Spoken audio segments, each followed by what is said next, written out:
Welcome to the very first episode of Have the Nerve, a podcast by Spinal Cord Injuries Australia.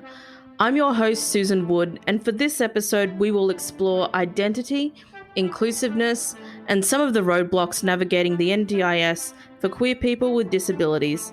You're going to hear from Jess, Pellow, and Michael Magro, who share their experiences being part of two minority communities, and Charbel, Zada, Community Health Promotions Officer for ACON's LGBTQ People with Disability project. Charbel has been part of the rollout of the QueerAbility NDIS Toolkit. This co-designed toolkit supports, empowers, and assists queer people with disabilities who may have difficulty trying to access the NDIS. Let me describe for you two scenarios. Here's the first one. You're single and you've decided to go out and meet people. It's the early 2000s and online dating hasn't come into form yet. You lock eyes with a man and he comes toward you. The music is thumping and you can feel your heart race. He's coming closer and you feel your heart beating harder. He notices the wheelchair. Stepped back and he looked horrified and he said sorry immediately. You feel your heart drop into the pit of the stomach and you feel sick. Now here's the second one.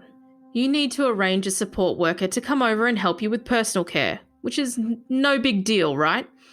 Now imagine a situation where a support worker or a support agency has made you feel uncomfortable in the past because of the negative bias over your sexual orientation.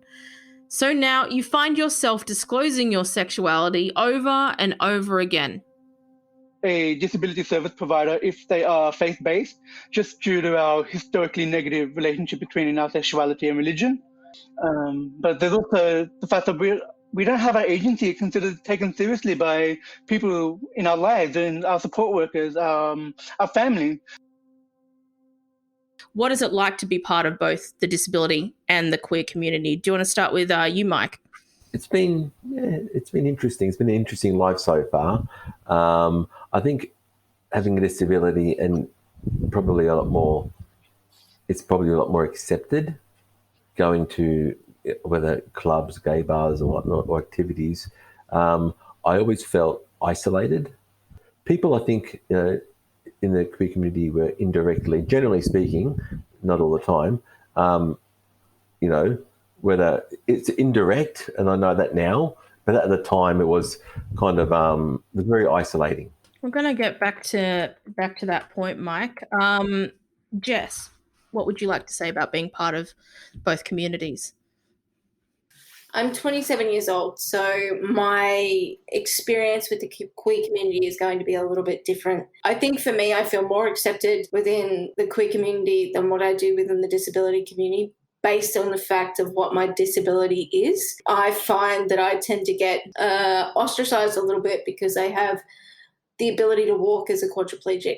So, which I think is a really interesting concept to have, because as people who are around disability so much, whether you choose to be or not, we tend to see our likeness as, that's our comfortability. But if you see someone who literally gets out of the car and then puts their chair in the back and then walks around to the front, there's that certain sense of like, I'm a little taken aback. For the queer community, I've always been accepted for exactly who I am, and that's never changed. Dating is different to acceptance, though, and I will say that. Well, this is two quite different perspectives. I would say maybe some of it has to do with age difference. So, Michael, you were talking about general indirect unkindness from people. Would you like to talk about what that actually looks like? I've been with my partner for 10 years. Prior to that, I remember going to a club and I had my leg folded. My leg was cocked up on my knee in the club. It was dark. And this guy was, I guess, there was an attraction between him and I. He came around, probably it was an hour or so, and he came around. When he noticed that I was in a wheelchair, he just stepped back and he looked horrified and he said sorry immediately. So that was hard to take. It was difficult to take.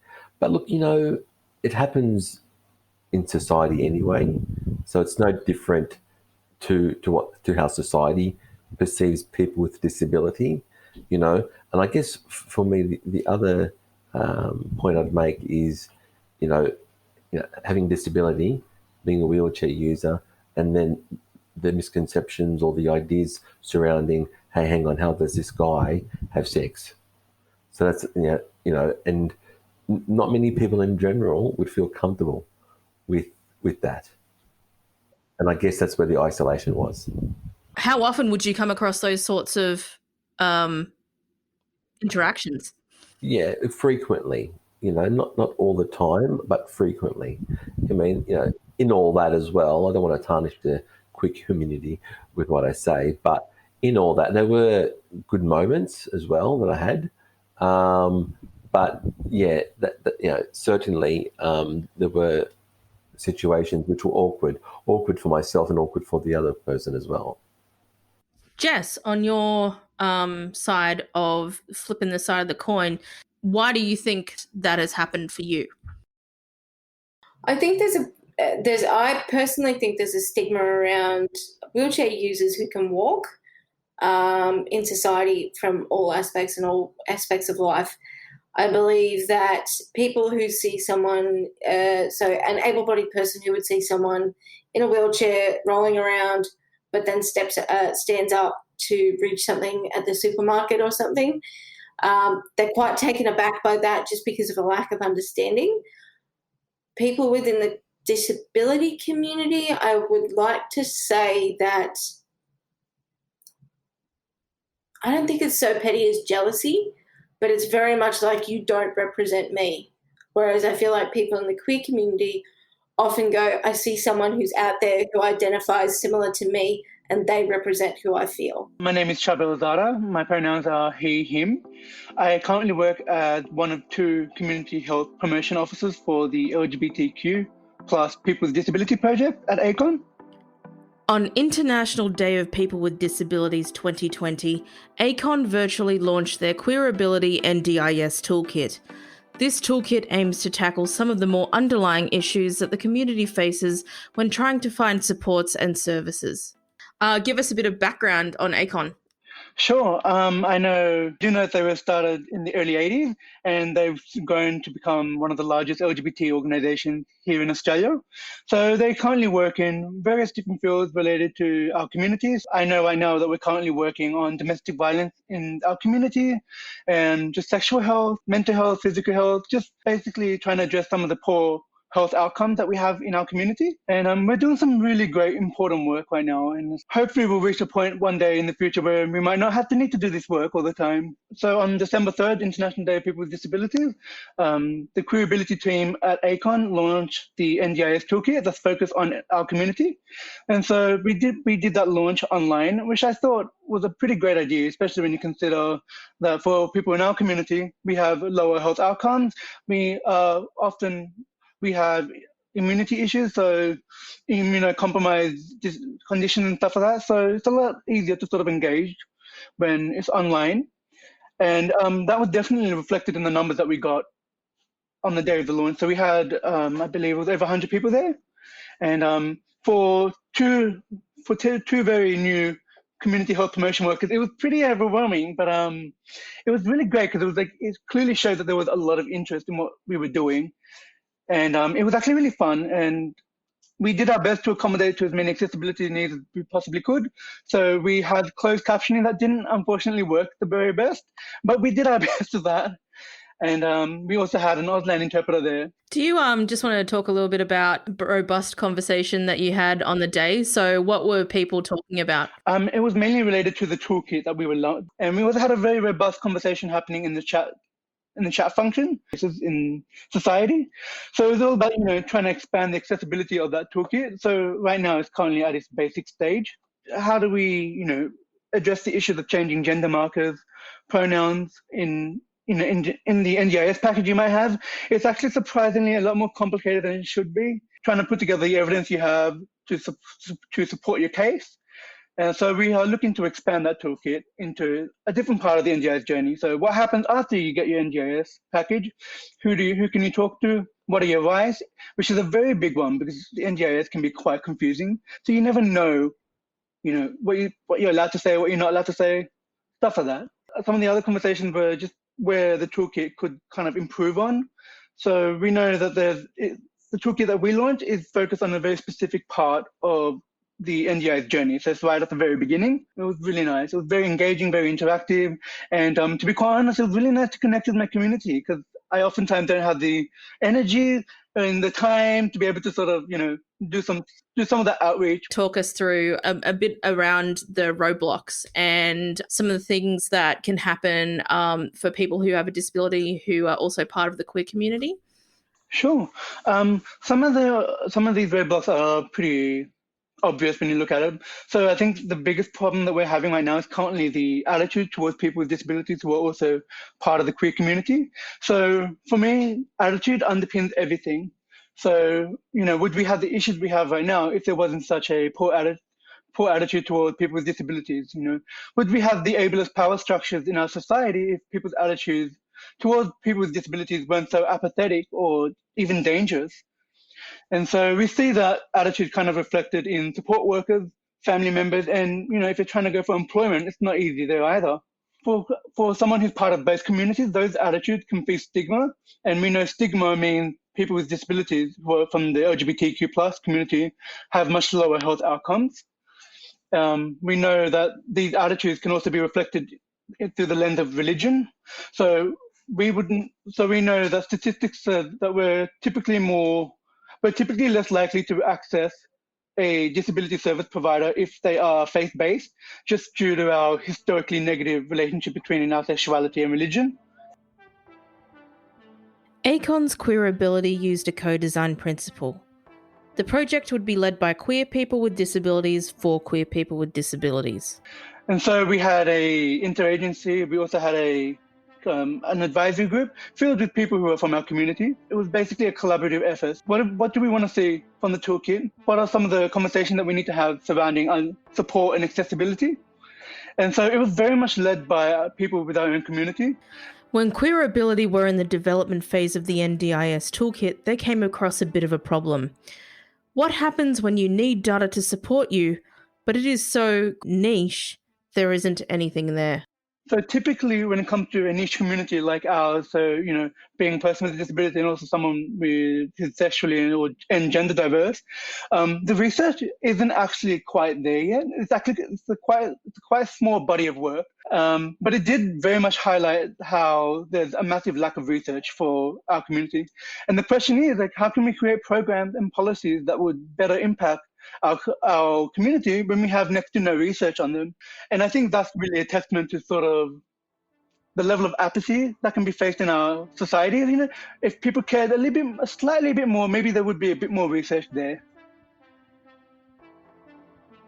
All right, so dating and disability and then being part of the queer community. Now, Mike, you said that you've been with your partner for 10 years.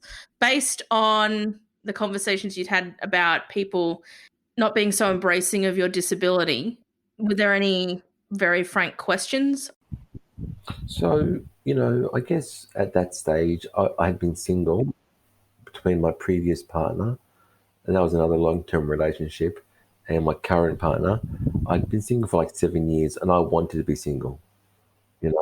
I chose to be single. Yes, I flirted around, and yes, I had fun, and, I did a lot of that stuff. In between, but I guess for me personally, my partner is one of a kind.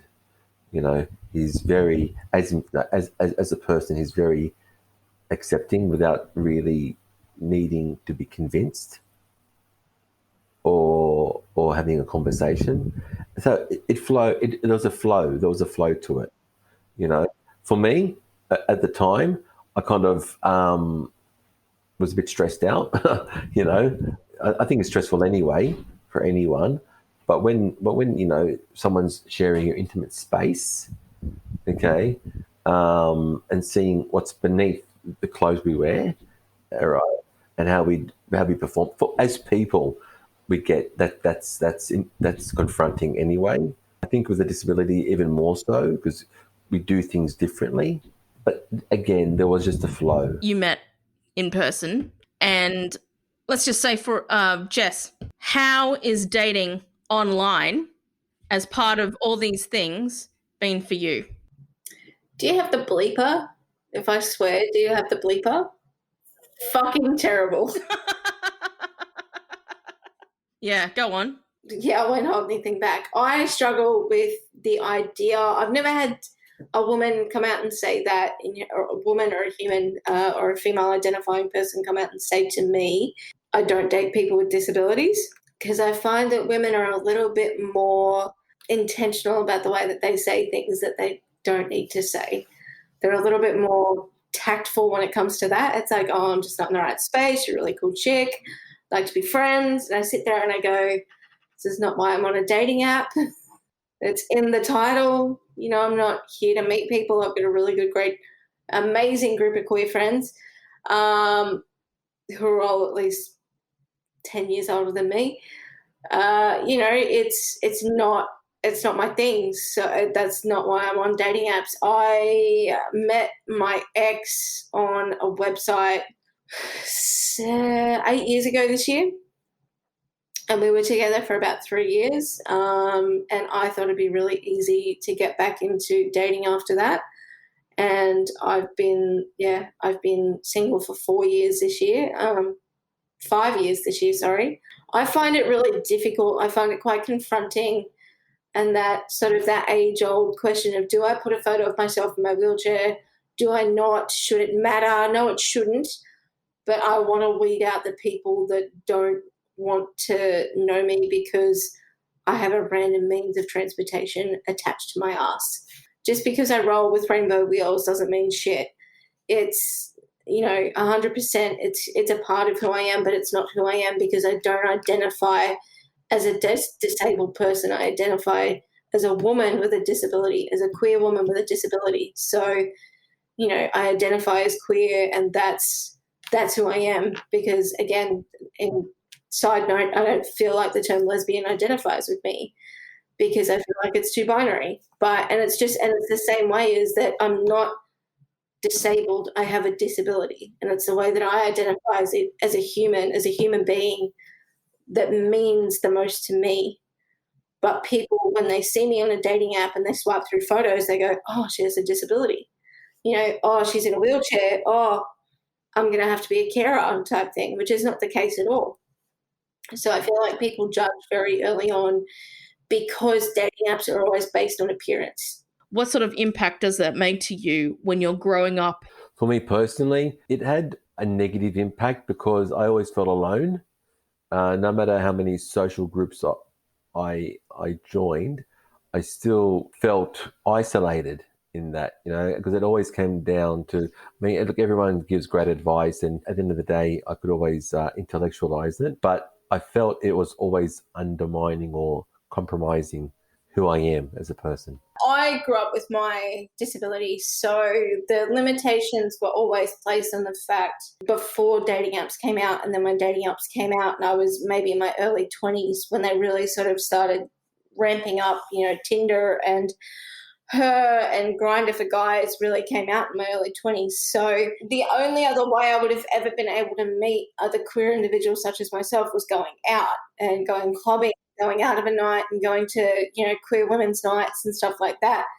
The drawback for that is that they're always upstairs in a heritage pub, you know, where they don't have to have a lift, or you can't get in the front door, or, you know, there's no accessible bathroom. And could you give me a bit more information about how that undermines and compromises you? Because you always go into the same situation, you know, with a different guy, you know, having to justify and explain yourself, you know, and it's a world we live in, you know, people are ignorant, generally ignorant. And I guess when you try to have that conversation, what I've learned is, any conversation really, you've got to make it the right timing for both people. There's just nothing when it comes to, you know, sexual health of people with disabilities, because it's often being put into the too hard to handle basket. And I'm like, on one hand, I can understand that the challenges of our identities are difficult to deal with, but that doesn't mean we get left behind. That's not what our community should be standing for. And from the very beginning, the LGBTQ plus community has always been standing for inclusion, but yet when it comes to addressing sexual health, addressing our sexual agency as people with disabilities within that community, it's never addressed. And it's kind of disheartening, it's demoralizing, because for a community that goes on and on about acceptance, do we feel accepted sometimes? It doesn't happen. It's very exclusionary in certain aspects. I think it's interesting within the queer community, particularly because sexual health is so important. You already see a lack of sexual health for people with disabilities, and then a lack of sexual health information for people within the queer community. The gaps in between that would overlap with the two of them must be huge. We know that a significant part of our disability community are also people who are gender and sexuality diverse. And we know that people with disabilities, of course, have to access the NDIS. But the problem is that we have there is when you have the intersectionality of your identity, you also have overlapping prejudices that come along with each section of your identity. And so that can kind of create a compounding factor, and that can traditionally lead to queer people with disabilities not accessing the NDIS. I know the NDIS has created a LGBT strategy, or is currently working on one. And so there's a lot of overlap there. And we also know, especially with our trans and gender diverse NDIS participants, they've of course got higher than the average rates of mental health and physical health issues. So there's a lot of overlap there, and some of the challenges are, of course, overlapping as well, because we also have faith-based disability service providers who can make it really uncomfortable to access those services. And that NDIS is supposed to help uplift everybody, and that includes people with disabilities who are also gender and sexuality diverse. I've actually, as an NDIS participant myself, I've actually experienced that sort of heteronormative bias. So there's this massive assumption that you're cisgender and you're also heterosexual. They just presume that you do not have any sexual desire, any sexual expression, which is just ridiculous, to be quite honest. And I found it to explain it, in my personal experience, I found it difficult to explain why I would need psychosexual support, because a lot of the stress I have comes from minority stresses that also includes my sexuality. And so it's a difficult conversation to bring up when you have someone projecting their heteronormative bias onto you. Can I just ask, just to touch on a point that you mentioned earlier, you said that there was a situation as part of an NDIS application, or possibly talking to other people, where you have to mention your sexuality over and over again, which for some reason I'm a hetero woman, but like I found that incredibly shocking that you would have to announce your sexuality over and over, because I don't need to tell anybody. Right, exactly. And that's what we would call straight privilege, wouldn't it? Because you wouldn't have to announce it to people that you're a person who's straight. So why should we feel like we would have to announce that we're not straight? So it's a tricky situation to be in. And the toolkit, I hope, is the first step in sort of addressing that sort of situation. And just to follow up on that, like, why would you have to keep repeating it? Like, what is the situation that you're in where somebody has to say, like, where you have to announce your sexuality over and over? Can you just give me an example of that so I have a better understanding? Yeah, sure. I'm actually, in terms of that specific experience, that's not a personal experience. That is something that I've also witnessed as an NDIS support worker. So I've had clients who've had to repeatedly remind their doctors or remind their support workers that they are in fact not straight. And I think a lot of that comes from discomfort within the support worker. They're projecting a lot of their discomfort over. So of course people would have to feel the desire to sort of repeatedly make it clear that they are not a person who is straight. And it's really frustrating, because they shouldn't have to do that. Like, in my personal opinion, they should not have to be. And so you're in an awkward position when you're relying on these people to do right by you. And so it's just, how comfortable can you possibly feel if you know there's someone in your house, someone providing you a service who does not want to deal with you, with your sexuality at all? That's horrifying. That is unreal. Like I'm learning so many things from this conversation. Yeah. I think the big thing is, you know, you sit here and people go, oh yeah, but you know, it's just this, it's just that. It's like, no, this is literally our identity and who we are as human beings. It's not going to be reflected in what we inherently need as humans. You know, that's kind of why we did this toolkit, why we're running a project at ACON, because we deserve to have our full humanity recognized and acknowledged. A lot of people within the queer community, I think, would find that coming out is a daily process. You have to come out to certain different people every day.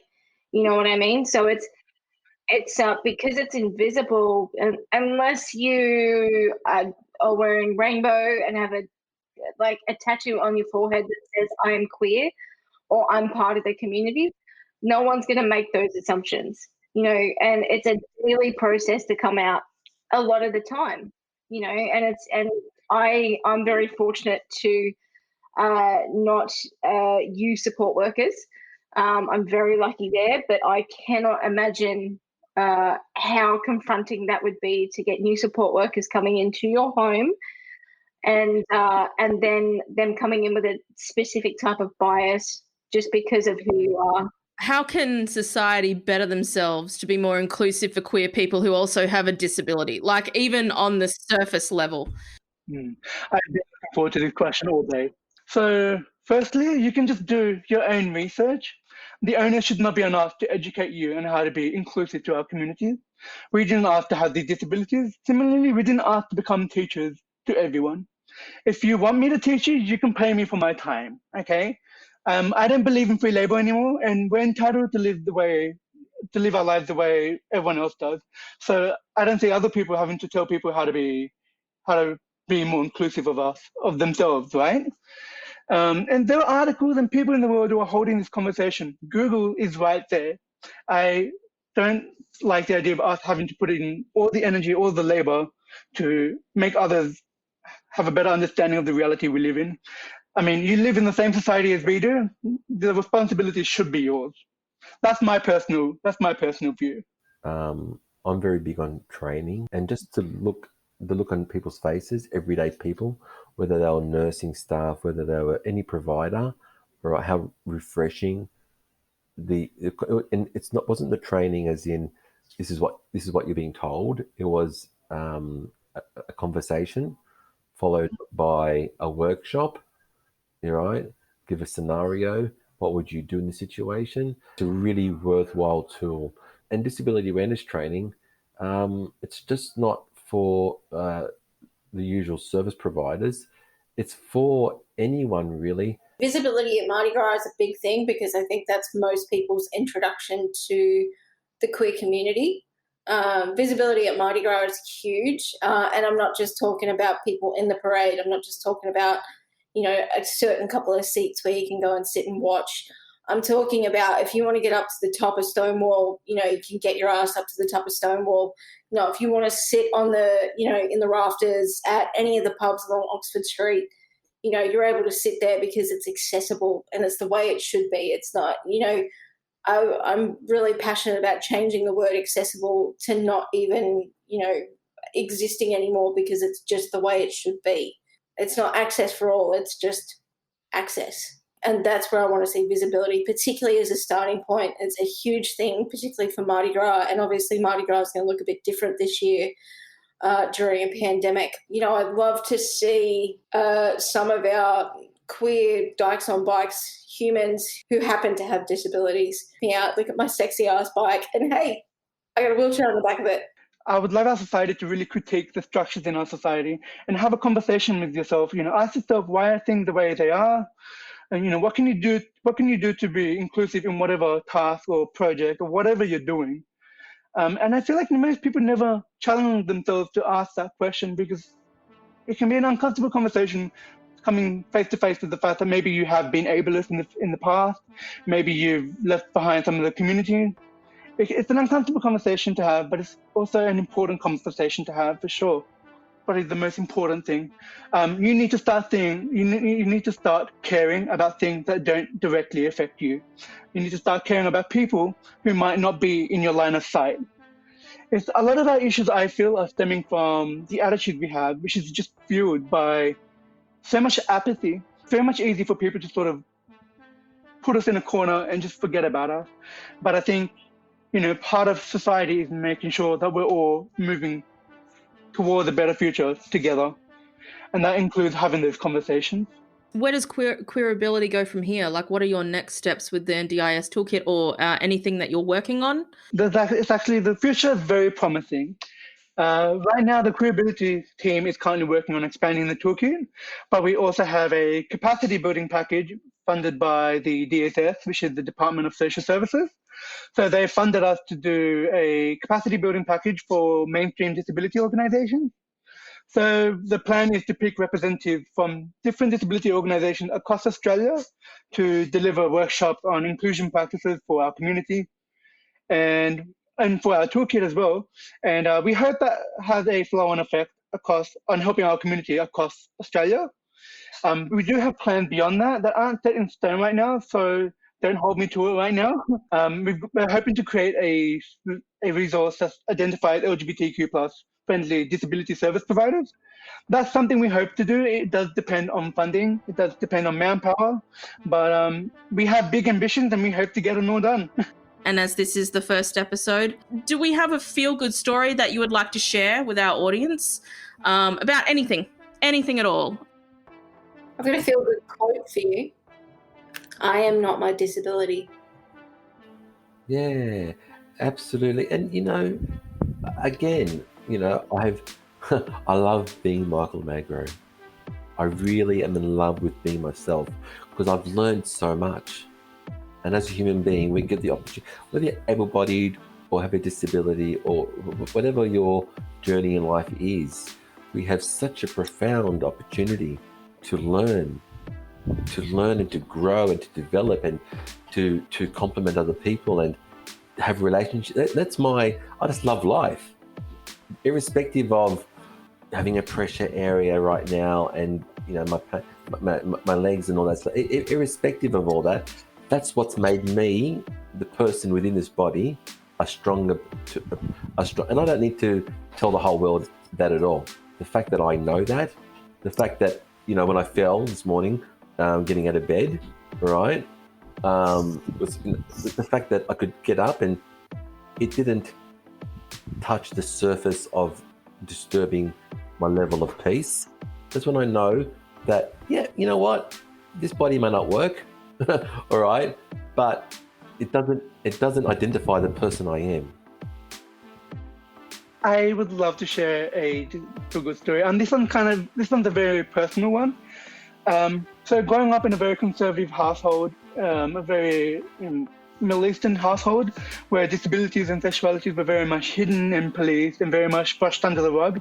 It's a pretty lonely life for a gay, hard-of-hearing kid.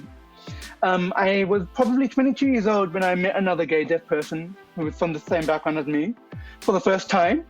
And it's such an incredible feeling seeing someone just like you. Suddenly in this vast, diverse world, you see yourself in someone else and you suddenly feel much less alone in this world. I think to me that really does speak to the power and importance of representation, because it was a very transformative experience for me, because here I was watching someone just like me absolutely embody their entire existence, and you realize the world isn't ending. It's in fact filled with new beginnings, new opportunity. And it was absolutely the catalyst for me in becoming the person that I am. And the point of this feel-good story is that it's really great to have a community around you that looks like you, that wants to talk about these conversations, that wants to have these conversations just the same way you want to have them. And I found that working, in the queer community, in the disability community, and I'm a much happier, much more healthier person because of my community. And I cannot overstate how much I love it. Love working in this field, love working with my community. ACON is working in this space, so I don't want you to feel like, we've been forgotten anymore. We're making that work. We're gonna make things happen, And it's a challenge that ACON has proven to me as a person with disabilities that they are very happy to take on. I do want to make it known that there is a toolkit for you specifically. And if you would like to take up the opportunity, you can absolutely find it on our ACON website. And lastly, I just wanted to say it is so easy to feel alone in this world and to feel forgotten. Just remember there's a community out there for you. There are people fighting the good fight for you. And, it matters. This program matters because, we deserve to be acknowledged and we deserve to live the lives we want, live our lives the way we want to. This toolkit and the work we do is basically us demanding nothing less but the entirety of our humanity to be acknowledged by the society we live in. So if you walk away from this podcast, I want you to know that things are happening, things are changing, and we're all going to be better off for it. You've been listening to Have the Nerve, a podcast by Spinal Cord Injuries Australia. If you like what we do, please consider subscribing to this podcast. And if you're on iTunes, please consider giving us a 5-star review. Your review will help us get the word out there. If you're out and about on social media, please consider following Spinal Cord Injuries Australia on Facebook, Instagram, LinkedIn, and Twitter. Thank you for listening.